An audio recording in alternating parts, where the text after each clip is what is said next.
la cuestión, el tema de la cláusula rebus sic stantibus,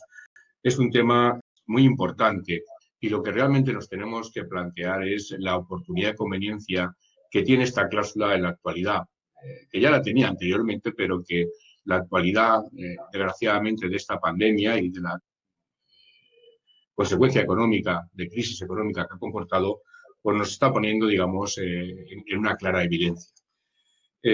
Los planteamientos que venimos sosteniendo ya desde que fui ponente de las sentencias de 2014, la de 30 de junio y la de 15 de octubre de 2014, y después con algunas publicaciones que han ido saliendo y que he publicado junto con Luz Martínez Belencoso, una compañera de la Universidad de Valencia, y precisamente en una de las líneas de investigación, pues apuntan sintéticamente a lo que voy a exponer muy resumidamente. La cláusula rebus, si hablamos ahora de lo que nos ocupa fundamentalmente, aparte del importante problema de resolver sanitariamente pues la pandemia, y nos centramos básicamente en lo que es el proceso de recuperación y de reformas estructurales que acompañan a la crisis económica que estamos viviendo, lo que nos presenta fundamentalmente es una clara oportunidad de lo que podríamos decir unas reformas o una reforma estructural, que sería su regulación moderna y vanguardista en nuestro cuerpo legal, concretamente en nuestro Código Civil. Digo esto porque efectivamente aquí en España somos muy dados a hablar, venimos hablando de esto desde hace prácticamente 30 o 25 años, de las necesarias reformas estructurales que debemos acometer precisamente para mejorar pues, nuestro sistema, tanto de calidad democrática como también de sistema económico. Reformas estructurales que año tras año pues, se van diciendo, se van incluso estudiando, pero que desgraciadamente pues, no suelen acaecer con el ritmo que la actualidad o la sociedad requiere. La cláusula rebus desde esta perspectiva nos plantea una clara oportunidad y yo diría una inclusive necesidad de regularla en un sentido moderno, como acabo de decir, porque supone un presupuesto necesario para la modernización de nuestro derecho contractual. Como sabéis, desde el punto de vista divulgativo, esto se ha resaltado mucho, nuestro Código Civil, que siguió el modelo en su momento del Código Civil francés de 1804, nuestro Código Civil es de 1889, por tanto tiene 131 años, camino de 132 años, y por supuesto, aunque fue un Código Civil, digamos, técnicamente aceptable en su momento, pues obviamente pues se está notando, como notamos todos, y como notan incluso las propias estructuras físicas, pues el cambio, el transcurso del tiempo. En ese momento podía ser discutible la conveniencia o no de la regulación de la cláusula rebus. Insisto, otros países no optaron por esa vía y la regularon directamente. El Código Civil italiano la reguló de una forma clara en 1942, el BGB alemán la aplicaba fundamentalmente desde el punto de vista del principio general de buena fe, incluso la doctrina jurisprudencial francesa muy activa en lo que ha sido la configuración doctrinal de la rebus a través de la teoría de la imprevisión, la podía aplicar, la aplicaba jurisprudencialmente, pero lo que resulta hoy incuestionable es que desde el punto de vista de la actualidad normativa europea, pues esta cláusula está plenamente regulada en los principales países de nuestro entorno. Por citaros algunos ejemplos, el Código Civil francés, que nos sirvió de referencia o de modelo en nuestra codificación, la reguló recientemente en una importante reforma de 2016, el Código Civil holandés, que es uno de los códigos civiles que estudiamos en las universidades, porque precisamente ha cometido una clara reforma, incluso estructural, de su contenido, muy aproximada a lo que son los principios de la contratación europea, pues también la reguló ya en los años 1990 y siguientes. Podríamos citar el Código Civil alemán, el BGB alemán, la cual toma ya Carta de Naturaleza específicamente, me parece que es en el parágrafo 313, si no recuerdo mal, pues la regula a partir de los años 2000. Y así podríamos citar el Código Civil italiano, que anteriormente ya con la teoría de la excesiva onerosidad la tiene regulada desde 1942, como he dicho, el Código Civil portugués, en fin, podríamos citar muchos códigos europeos donde efectivamente viene esta regulación. Además, esta regulación viene también contemplada y de una forma muy flexible y, vamos a decir, moderna, en los principales textos de referencia de armonización del derecho europeo, principalmente los principios de derecho de contratación europea, como he dicho, conocidos como PELS, en donde el artículo 6.111 claramente contiene una regulación de esta cláusula que es ya utilizada fundamentalmente en supuestos de contratación internacional. Bueno, con esto lo que quiero decir es que, en mi modesta opinión, la cuestión o el debate sobre la no regulación o regulación de la cláusula rebus está claramente superado. Regular la cláusula rebus, insisto, en un sentido moderno y vanguardista, aprendiendo de lo ya regulado en otros países y siguiendo fundamentalmente las indicaciones de lo que es ya el moderno derecho europeo, la contratación europea, supone un presupuesto de avance de la ciencia jurídica que necesariamente tiene que traducirse en normativa, porque es solamente a través de la norma es cuando se crea una cultura jurídica de la figura, sobre todo cuando esta figura no ha sido regulada, es cuando se crea también una seguridad jurídica y es cuando se crea también un avance o un desarrollo de la propia regulación. No tenerla regulada significa fundamentalmente que seguiríamos al albur de una cuestión totalmente ya anticuada de cara a nuestros socios europeos. Seguiríamos al albur de una doctrina jurisprudencial que, como se ve en otras materias, pues es variable y cambiante. No solo porque a veces necesariamente se tiene que ajustar a los criterios de aplicación de la realidad social del tiempo presente,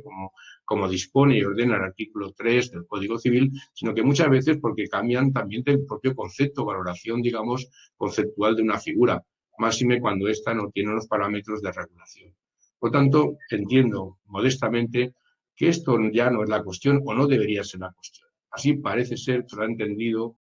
el legislador español en el último Real Decreto, quiero recordar, de 17 de 2020, donde hay un compromiso claro por estudiar esta figura y por adaptarla al campo de nuestro derecho. Entiendo que esa adaptación tiene que ser necesariamente desde el punto de vista civil, de la reforma de nuestro Código Civil, básicamente de nuestro artículo 1258, si queremos respetar la estructura actual del Código Civil. La rebus no es una materia de orden procesal, no es tampoco una materia específicamente del ámbito administrativo, aunque efectivamente hay que decir que la jurisprudencia de lo contencioso ha sido también bastante pionera en aplicar la cláusula rebus respecto de estos ámbitos de contratación administrativa pública. Y tampoco es una cuestión estrictamente tributaria, si es una cuestión conceptual, y si es conceptual porque así lo demuestran los antecedentes doctrinales, la ciencia jurídica, es porque fundamentalmente fue en su principio y sigue siendo una cuestión de índole civil, fundamentalmente del ámbito de la teoría general del contrato y del cambio de circunstancias y su manera de influir, de actuar en el cumplimiento del contrato. Dicho esto, hay que también decir claramente que tenemos que abandonar muchos tópicos y prejuicios, algunas veces muy interesados, que ciertamente se han realizado, pero fundamentalmente desde la finalidad práctica de no cambiar las cosas. Como hemos dicho, y como he dicho en muchas ocasiones, el derecho en esencia, o una de sus esencias, es fundamentalmente un proceso constructivo, cultural, técnico, de adaptación y de cambio. Esto es incuestionable. Lo es y lo seguirá siendo. Y es también un instrumento de oportunidades, como estoy diciendo. Oportunidades que se pierden, que pierden fundamentalmente utilidad y eficacia cuando efectivamente la ciencia jurídica no avanza. Esto es sencillamente como os lo estoy diciendo. El no avance en la ciencia jurídica significa un atraso de nuestro derecho contractual, significa una falta de competitividad respecto a otros ordenamientos jurídicos de nuestro entorno, con el cual ya, de alguna forma, a través de los tratados de la Unión, pues estamos también unidos, pero también competimos en seguridad jurídica, en flexibilidad, y por tanto entiendo que desde la perspectiva también de la ciencia jurídica, la regulación de una moderna cláusula rebus es también una exigencia para el legislador, una exigencia que ha puesto de manifiesto claramente, fundamentalmente la mayoría de la doctrina, y por eso entiendo ya absolutamente injustificado estas posturas inmovilistas que fundamentalmente piensan que cualquier tiempo pasado es mejor. Muchas veces sucede también con la ciencia en general. No es así, lo sabemos. Sabemos que hay que aprovechar las oportunidades, que hay que adaptar, que hay que hacer un esfuerzo de adaptación y de tener nuestras figuras jurídicas muy engrasadas y actualizadas, porque en ello nos va fundamentalmente pues parte de lo que estamos diciendo, que estas reformas, si tienen que ser estructurales, pues asienten sobre bases sólidas. Rebus es además un instrumento de aplicación usual en el ámbito de la economía pública o en el ámbito de la economía europea. Solo así cabe entender pues, que hayamos dejado heredado, excepcionalmente o provisionalmente, por la rigidez en materia presupuestaria, en materia de gasto público, pero tanto a nivel doméstico de nuestros presupuestos generales, que están aún en vías de debate y de aprobación, pero sobre todo, y esto no está ya tanto en vías de debate, desde el punto de vista de los mandatos y de las, digamos, sugerencias que nos vienen tanto de la Comisión Europea como del Parlamento Europeo, en donde efectivamente, atendiendo a la cláusula de flexibilización del Tratado de la Unión Europea, así que es el artículo 152, y a otros ámbitos habilitadores, pues efectivamente están liberalizando de alguna forma o no encorsetando pues incrementos de gasto público y de inversión que van a ser absolutamente necesarios para, de alguna forma, iniciar esta recuperación económica que todos queremos y deseamos, consolidarla en la buena dirección y que suponen fundamentalmente pues, un alejamiento del pacta sunt servanda que incluso podríamos ver en algunos aspectos de la regulación de los presupuestos de la propia Unión Europea. Es, por tanto, como he dicho también en la otra presentación fallida, es también, por tanto, una auténtica digamos, necesidad y normalidad de una figura que se estudia con total naturalidad ya dentro de lo que es la economía cíclica, globalizada, de los países más avanzados, en donde precisamente por este carácter sistémico de la economía más globalizada, cada vez vamos a estar teniendo en cuenta supuestos que ya van a dejar de ser tan extraordinarios, entre comillas, tan singulares, y sobre todo sin ningún tipo de justificación peligrosos, porque obviamente lo peligroso de este cambio de circunstancias, en este caso, es la pandemia, el virus, pero no obviamente una figura que trata de paliar precisamente las consecuencias económicas de esta pandemia, cómo puede ser el estudio de la cláusula rebus en los principales tratados de economía, en donde realmente se estudia como una figura ya, insisto, inserta dentro del estudio natural, lógico, sistemático de la materia económica. Esto yo creo que ya es así. Ahora lo que nos tenemos que plantear fundamentalmente es desde el punto de vista del eje ferenda, desde el punto de vista normativo y, por qué no decirlo también desde el punto de vista práctico, porque hay que tener en cuenta que si realmente la rebus se plantea desde el punto de vista ya moderno, como hemos sostenido algunos, como un moderno deber de renegociación de los contratos en tiempos de crisis, hay que tener en cuenta que este no, o si queréis, reconocimiento de este deber de renegociación, se va a sustentar necesariamente en parámetros tan tradicionales como la libertad, la autonomía de la libertad, para precisamente acomodar esa renegociación o adaptación del contrato a los tiempos de crisis. Esto puede representar oportunidades clarísimas para la conservación, fundamentalmente, de los contratos. Y como hemos dicho, Jesús también se ha cansado de decirlo muchas veces, la conservación de los contratos es, digamos, el germen para conservar las empresas y para mantener los empleos. Es decir, la adaptabilidad de esos contratos estando a la realidad social, teniendo en cuenta un empeño común, una base objetiva, razonable de esa adaptación, que está obviamente en la base del negocio, en la base económica del negocio, si queréis, en la teoría de la accesiva a la universidad, pero teniendo en cuenta, obviamente, la base económica de los contratos y con ello los intereses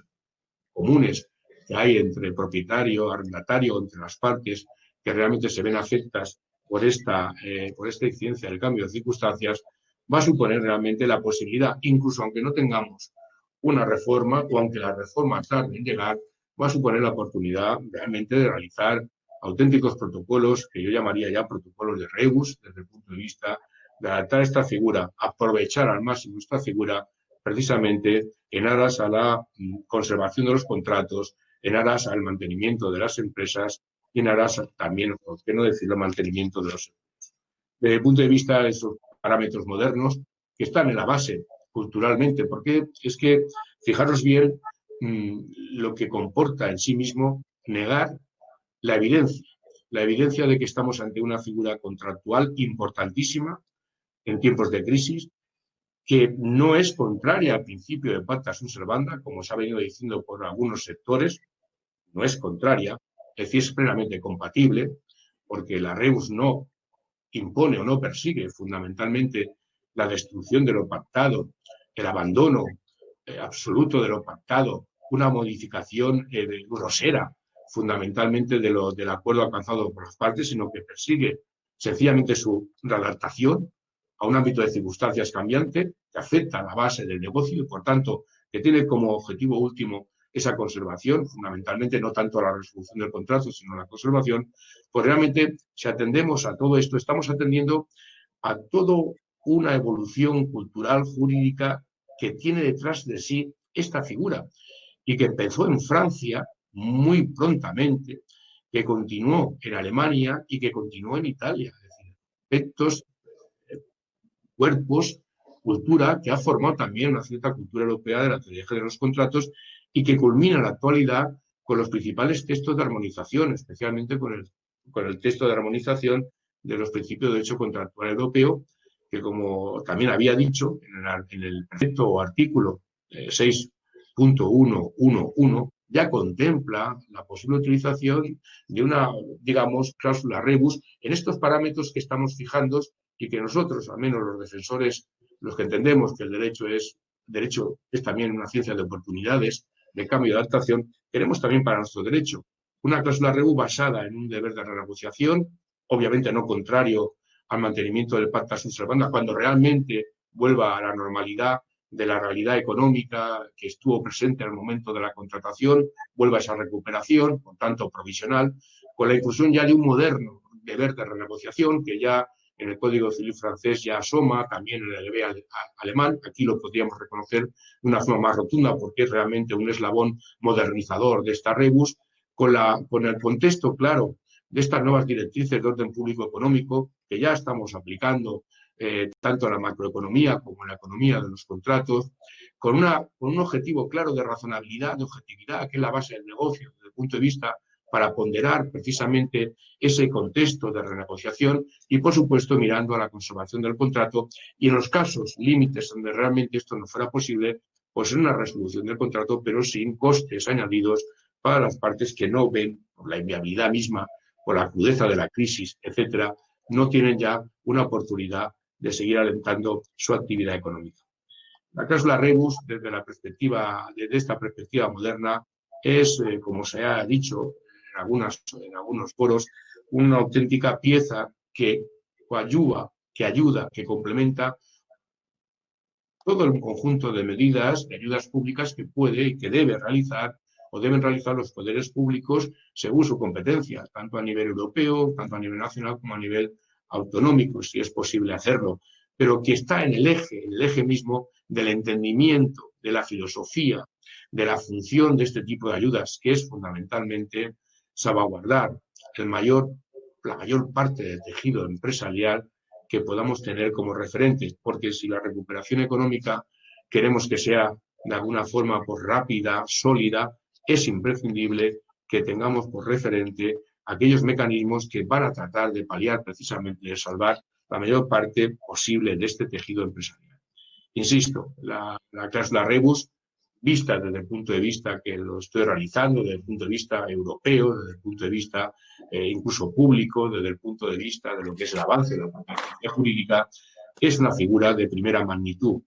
Es una anomalía en nuestro derecho y por eso cada vez yo estoy más convencido de que hay muchos más partidarios de tener una regulación moderna y eficaz, útil de esta figura, que no dejarlo como lo hemos dejado hasta la fecha,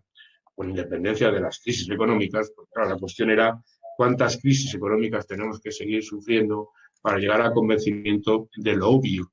Y lo obvio es que ya es lo que ya existe entre nosotros. Lo que ya existe entre nosotros es que para la solución de estas crisis económicas los mecanismos de flexibilización pues son muy importantísimos. De hecho, si a la cláusula rebus, en vez de llamarle cláusula rebus y stantibus, que es simplemente, fijaros bien, la parte de un pasaje que no sabemos si es fundamentalmente de Baldo o de Bártolo, porque no sabemos con certeza el origen histórico de este brocardo, pues si en vez de llamarlas así como resultado de una perínfrasis, digamos, latina, estando así las cosas y suponiendo que efectivamente pueden cambiar, qué se hace con el cambio, etcétera, y la denomináramos sencillamente como cláusula de flexibilización o de adaptación de los contratos ante vicisitudes no imputables a las partes contratantes, pues realmente la gente la entendería mucho mejor y de una forma mucho más fácil. Por tanto, y un poco para terminar y con independencia del debate, yo os diría que estamos ante una oportunidad, ante la conveniencia e inclusive, en mi opinión, la necesidad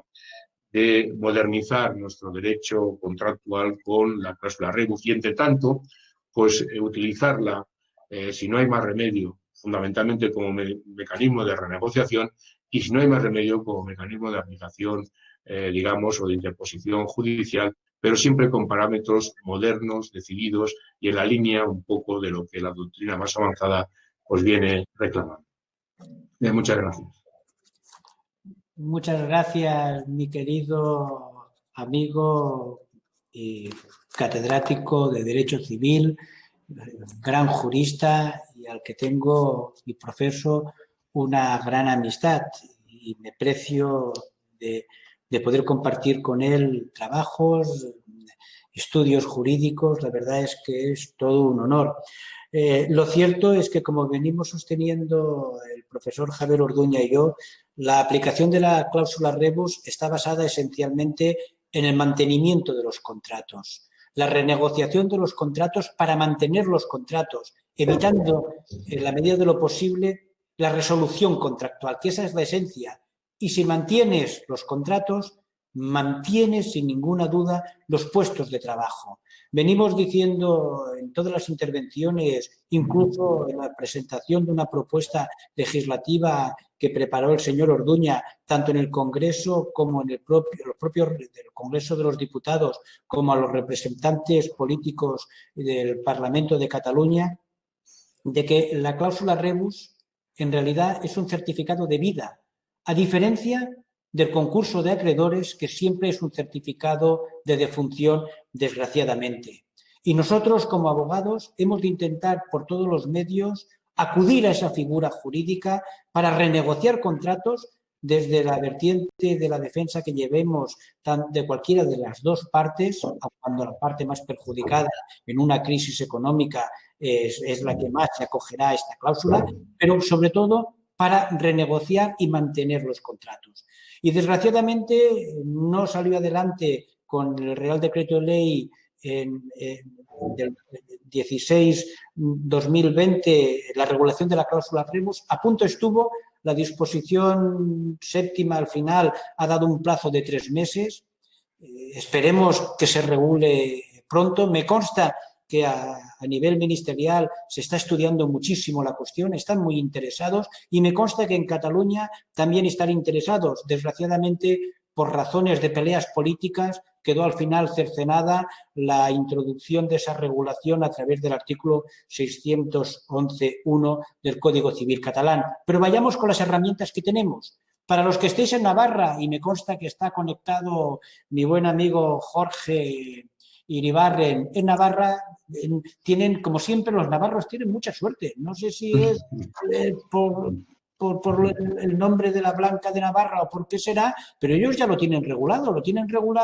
en la ley 498, ya estaba con anterioridad, pero ahora con la última reforma del 2019 lo tienen regulado en la ley 498, la cláusula rebus. El resto del país no gozamos de esa suerte. La verdad es que para vivir bien en este país o te vas a Canarias o te vas a Navarra, está más claro que el agua. Pero vayamos en la herramienta que tenemos. Tenemos una buena herramienta a la que ha hecho referencia el profesor Orduña.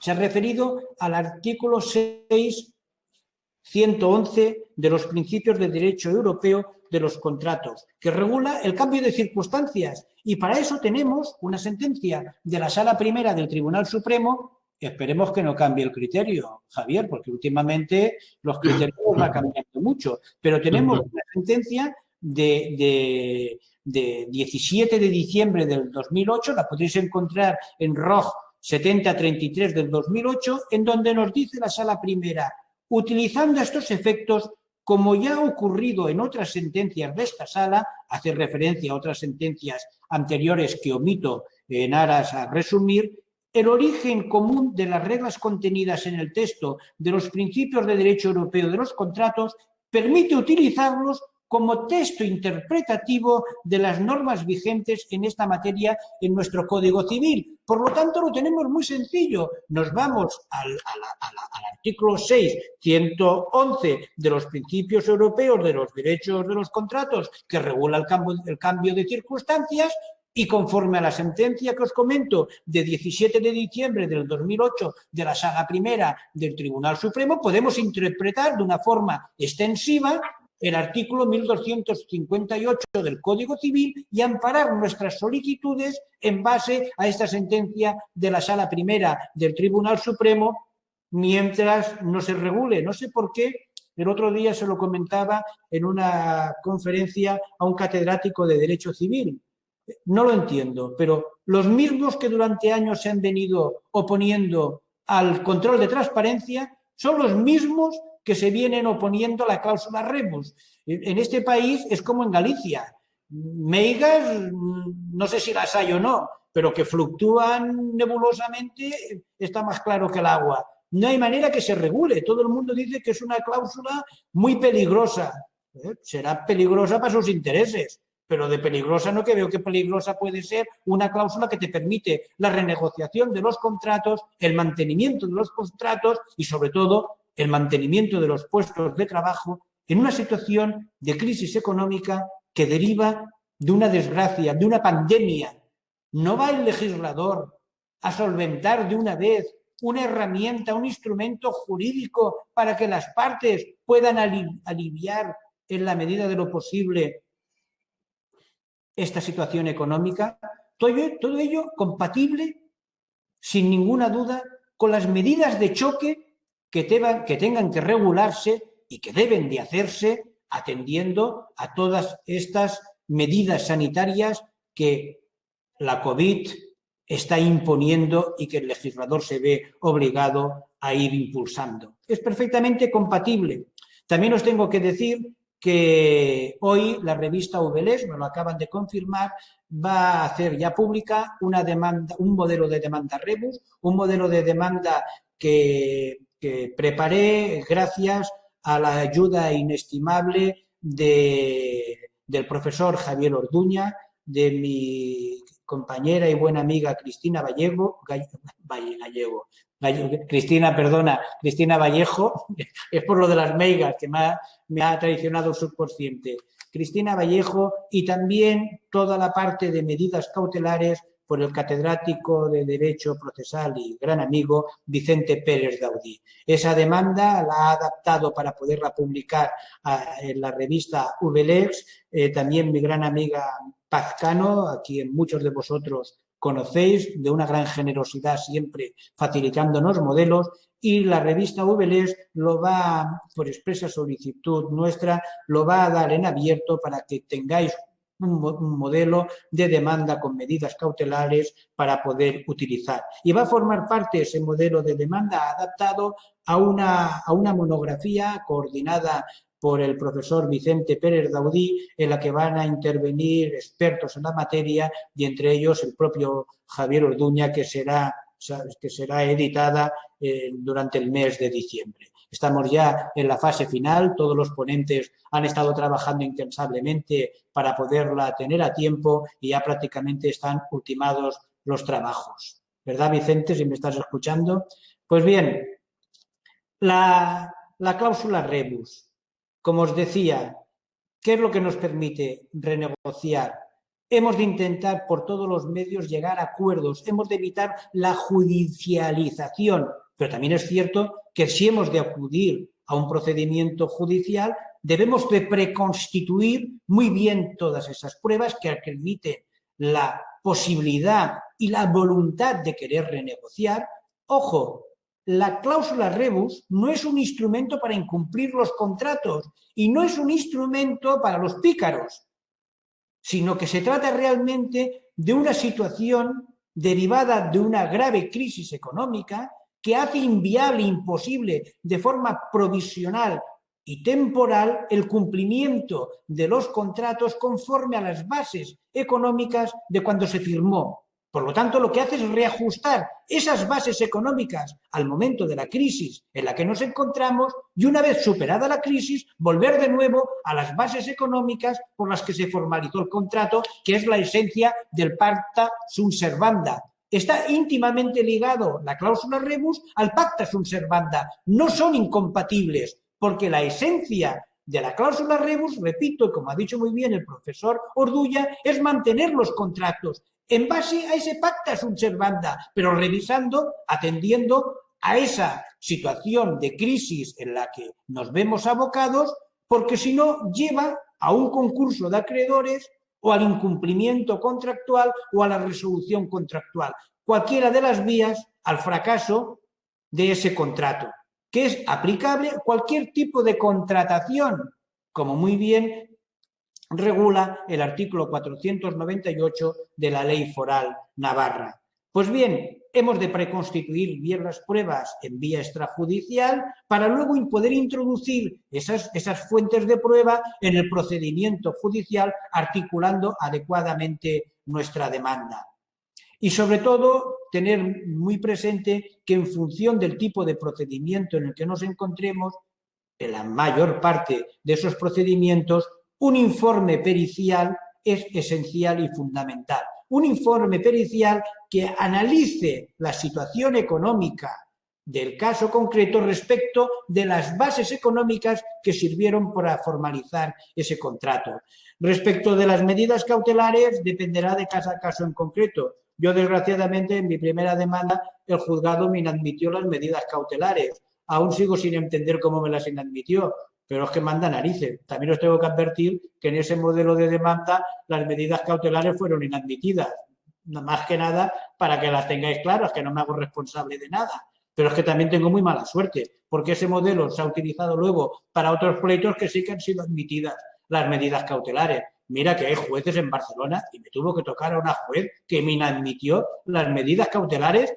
Bueno, no digo nada más, que luego soy muy bruto. Está recurrido en apelación. Espero que tenga más suerte en la segunda instancia. Pero desgraciadamente,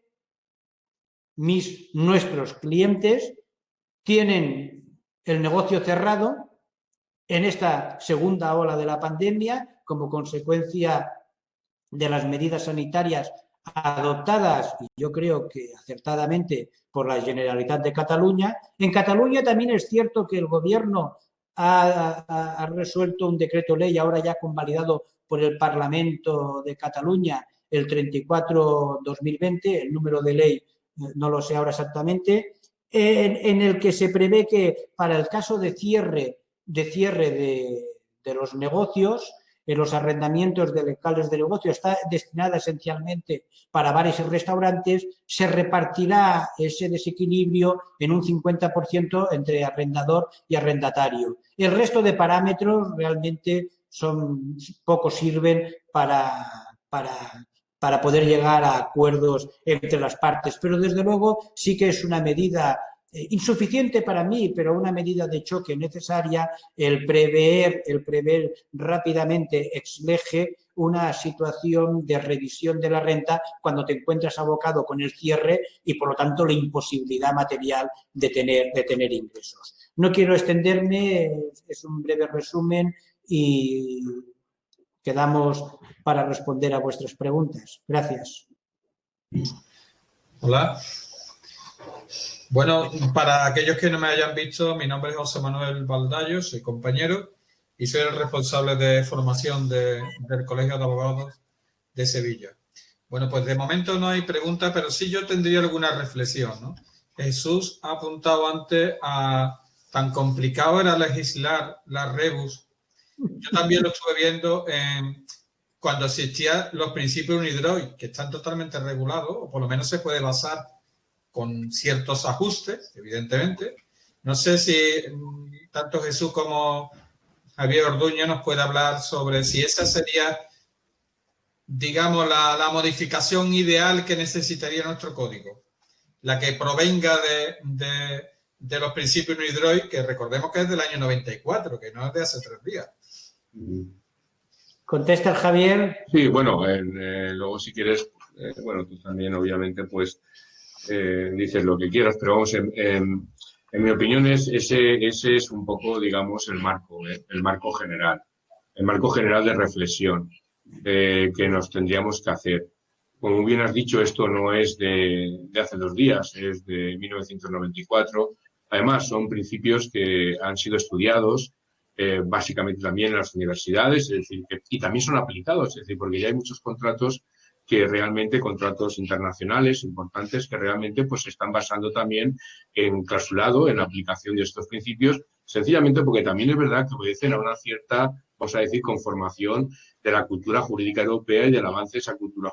jurídica europea. Algunas veces tomando elementos de lo que sería un poco el derecho anglosajón y otras veces tomando elementos de lo que es nuestro derecho continental. Pero es cierto que ese precepto o parágrafo, como lo queramos llamar, lo que al final contiene es, vamos a decir, una evolución de las grandes corrientes que han configurado un poco la rebus en el ámbito europeo y en el que, desgraciadamente, yo creo que de una forma desafortunada, pues nuestro país no ha podido participar, no ha estado presente en esa evolución durante años y años y años de jurisprudencia.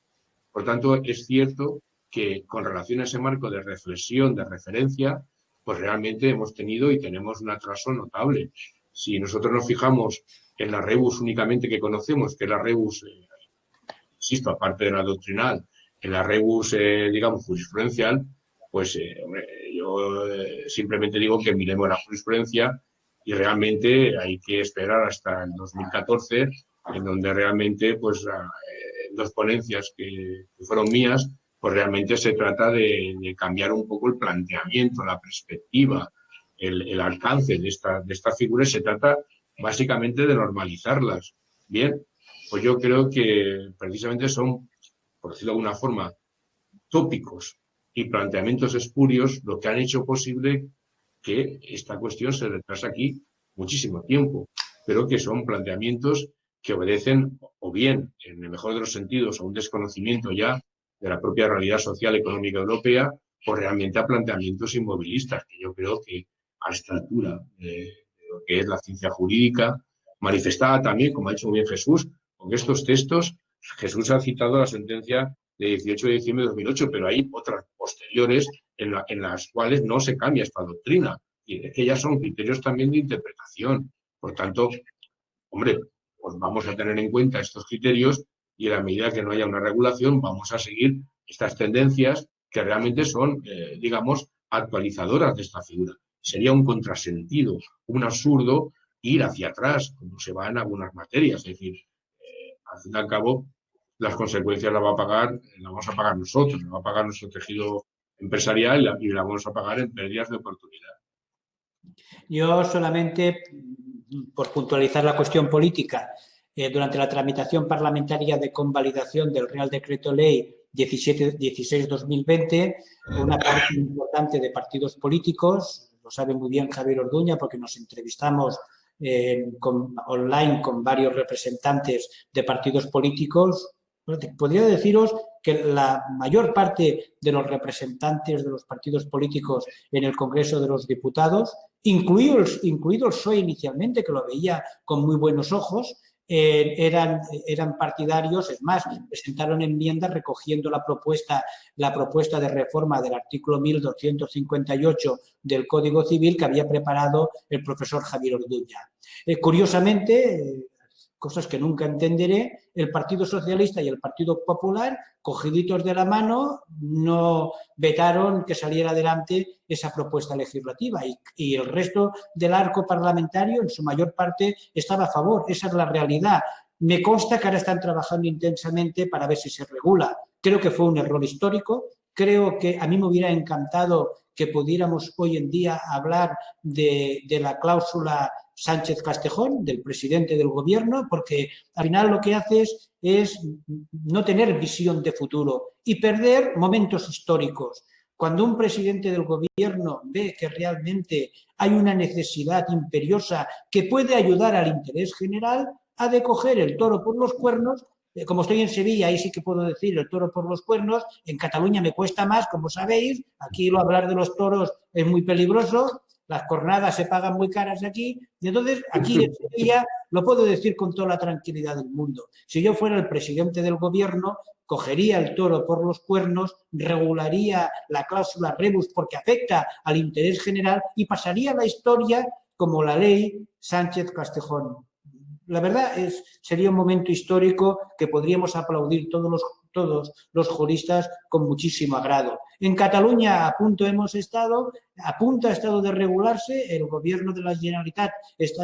son dos partidos políticos los que lo representan, un partido político estaba a favor, el otro no, y al final no se ha regulado. Nunca entenderé la política, os lo prometo que me cuesta mucho de entender la política. También os aseguro que nunca me nombrarán para un cargo político. Tenemos otra pregunta de nuestro compañero, en este caso es de aquí de Sevilla, Manuel Bellido.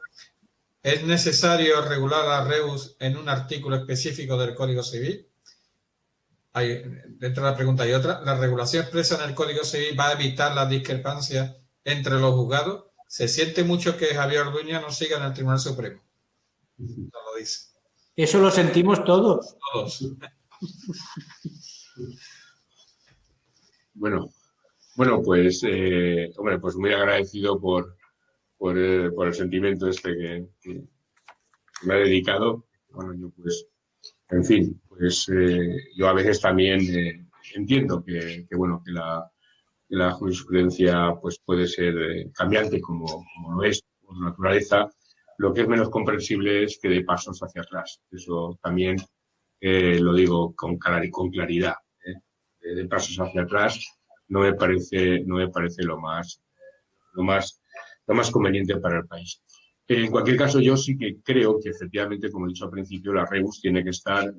pues, en el Código Civil que tenemos. Lo ideal sería que también, dado que estamos hablando de unas reformas estructurales, que el gobierno y que los partidos políticos se plantearan también la conveniencia, una vez por todas, de no seguir manteniendo un Código Civil que tiene 131 años y que en su origen estuvo en el centro, digamos, de la ciudad, en el núcleo duro, donde está la catedral, donde está el ayuntamiento, pero que hoy, a vista del tráfico económico moderno que tenemos, pues realmente está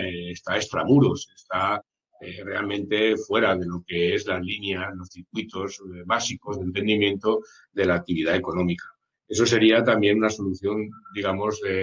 estructural. Mientras eso llega o se plantea, la ubicación de la rebus es obviamente en nuestro Código Civil en el 1258, porque es el artículo que tenemos básicamente que acompaña, a no tener regulado el cambio de circunstancias, que acompaña lo que podemos llamar una cierta incidencia en el cumplimiento de los contratos. Como sabéis, el 1258 actual pues nos dice que el cumplimiento de los contratos no solamente obliga a lo expresamente pactado, sería pacta sunt servanda, sino también a las consecuencias derivadas del principio de buena fe, etcétera. Es decir, contempla ya que incluso dentro de la propia aplicación del pacta sunt servanda no se puede desconocer que la mera literalidad de lo pactado es una causa de desconocimiento de la acción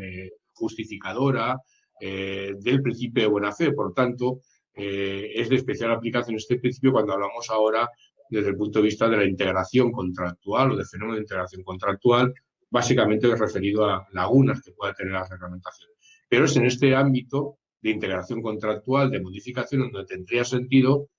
a continuación regular precisamente lo que es la modificación del contrato por las causas, por las circunstancias sobrevenidas, donde tendría oportunidad de tener el mismo precepto, pues un poco todo lo que es integración contractual y modificación contractual por causas, digamos, sobrevenidas. Desde el punto de vista sistemático de nuestro Código Civil, insisto, al no tener una regulación, un marco específico de la teoría general del contrato en el Código Civil que abarque este fenómeno, el 1258 es la pieza fundamental. Y sí que es necesario la regulación porque es muy distinto tener una regulación, aunque sea en clave codificadora, es decir, no muy extensa, pero muy clara conceptualmente, porque eso ya delimita un poco el planteamiento, digamos, comprensivo y conceptual de la figura a tratar. Y sobre todo porque impide que realmente tengamos o que pueda darse pasos atrás por parte de la jurisprudencia. Pero esto que digo no es nada nuevo. Esto que digo es aplicable exactamente igual en las ponencias anteriores a lo que sería, por ejemplo, una regulación normativa del principio de transparencia de la contratación seriada, que de alguna forma blindara lo que ya es, de alguna forma, doctrina jurisprudencial del TJUE en un sentido muy claro decidido. Es decir, la norma siempre, nuestro sistema conceptual continental, siempre consolida esos avances y, por tanto, permite el mantenimiento, la dirección correcta a seguir en el estudio, digamos, jurisprudencial de esa regulación. Yo es que, ¿sabes qué pasa, Javier? Que un código civil en donde ahora estoy esperando un caso práctico de buscar un enjambre y el precio correspondiente y que consigamos con ese código sin regular ni la transparencia ni la cláusula rebus, es que el país tiene un problema. Bueno, sigue hablando de buen padre de familia. Es decir, que, en fin, y me parece que en algún precepto aparecen los siervos, etcétera. Es decir, bueno, por poner simplemente, bueno, podríamos decir aquí muchos que no es justo, vamos a ver, no es justo para el Código Civil, pero sí que es justo para la inactividad que se tiene en la actualidad para reformarlo. Son dos cosas distintas. Yo siempre he dicho que a mí el Código Civil y sobre todo los buenísimos maestros que he tenido me han permitido ser jurista, tener una cierta concepción crítica del derecho y de la comprensibilidad de los fenómenos jurídicos de transformación que se tienen. Pero claro, ese agradecimiento se lo tengo al Código Civil como escuela de jurista. Pero eso no me impide reconocer que gran parte de sus estructuras conceptuales, pues obviamente están obsoletas y que realmente es como tener un paciente terminal en la UBI y manteniéndolo un poco artificialmente. Es decir, tenemos que descansar ya, dejar descansar un Código Civil que con creces ha cumplido su función de estructurar nuestros conceptos básicos de ciudadanía del siglo XIX, de estructurar también los conceptos jurídicos culturales y universitarios de las categorías jurídicas, pero que en la actualidad yo diría que es injusto que sigamos paseándolo por ahí cuando realmente lo que estamos haciendo es una aplicación ya no de los preceptos directos del Código Civil, y pongo, por ejemplo, los primeros comentaristas del Código Civil, con lo que realmente jurisprudencialmente se está aplicando del Código Civil. Y toda esta realidad que estoy diciendo es una evidencia. Y yo creo que los juristas un tanto especializados lo conocen y saben que es así. El tema es trasladarlo a la opinión pública y que sepan la opinión pública, los políticos, el legislador, los operadores jurídicos en general, que no tener las estructuras jurídicas avanzadas y engrasadas es también una pérdida de oportunidad. Y que hay que ser decidido, lo decía Jesús. No sé si la expresión correcta o políticamente correcta es coger el toro por los cuernos, sacar el conejo de la chistera o cualquier otra referencia. Pero desde luego, inteligentemente, es afrontar los problemas. Afrontar los problemas con reflexión y con seriedad, como nos aconsejaban ya los sabios clásicos, y no perder las oportunidades. Yo creo que esto es un mensaje muy importante para la España de nuestro tiempo. Los tiempos de crisis son tiempos de reflexión, no son tiempos de precipitación, pero son tiempos de decisión. Y eso ha sido así desde la Grecia clásica. Si queremos estar en el mejor humanismo, en la mejor conciencia occidental que nos viene de ahí, pues tendremos que tener ese espíritu, ese talante, y no un espíritu cobarde, pues de alguna forma, de la contrarreforma, del oscurantismo, del inmovilismo, que a este país nunca le ha ido bien. Daros las gracias porque realmente habéis estado magníficos.